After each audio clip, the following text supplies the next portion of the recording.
They're talking about it like it's a brand new thing, like it's a new craze sweeping the land, when in fact, it's been around for a while. And it's one of my favorite things about living in America. It's called socialism. My child does not go to a private school. No, we send her to the public school that is paid for through our property taxes and managed by local government. There is a word for that: socialism. If my house catches on fire, it doesn't depend on if I have insurance or not. The fire department shows up and puts out the fire. I don't have to pay them after they leave. It's all paid for. You know what the word for that is? Socialism. I feel safe in my home. I know that I have a police department that is there to protect me. I know I can call them if there's danger. I don't have to outsource my home security to a private security agency. We have a public police department. There's a name for that publicly funded police department, and that name is socialism. I love going to the park. Don't you love going to the park? I love going to the park and getting with the birds and the bees. I don't have to pay to go to the park. I just walk into the beautiful space that is the park and enjoy it. It's my park because it's publicly owned. Publicly owned, that sounds a lot like socialism.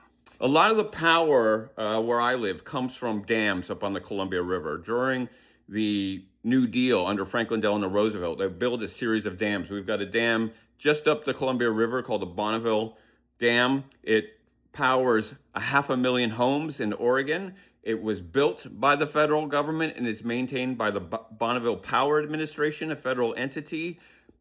Federal entity. That sounds an awful lot like socialism. Speaking of the New Deal, one of the great things that came out of the New Deal was the Federal Housing Authority that created the 30-year mortgage that allowed a lot of Americans who couldn't afford a home before to be able to make a down payment and purchase a mortgage to move into a home and build equity and wealth. The Federal Housing Authority is, say it with me, socialism. Also coming out of that federal branch is the FDA. Make sure our food is safe, our drugs are safe, that they aren't polluted, that they aren't toxic or dangerous. The federal government is doing that, not private agencies. The federal government is doing it. Our tax dollars are doing it. They're keeping us safe. It is socialist. 75% of the water sources in this country are publicly owned and maintained by the government. Public sources of water coming down from the mountains into our homes. That is socialist. You like riding the bus? I like riding the bus. I get on the bus. I get on the mass transit. You know, sometimes you have to pay a fare to get on. Seniors, it's less. Students, it might be free, but it's publicly funded, and therefore it is socialist. There's so many programs out there supporting artists, young artists, career artists, to give our life meaning, to put art in public spaces, to make sure our life is not drab, but beautiful and thought-provoking. And that public support of the arts comes from us through our government.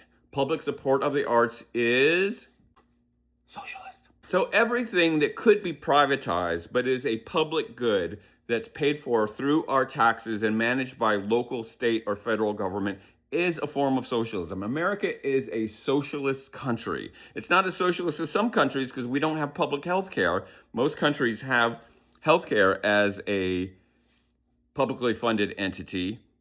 We don't. That's still privatized, but there's a lot of people that want to change that.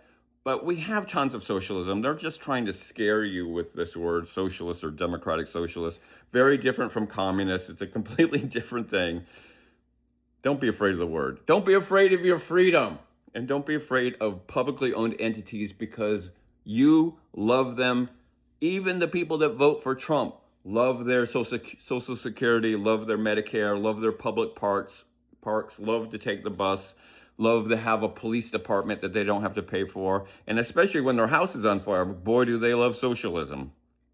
Welcome to the resistance. Socialism.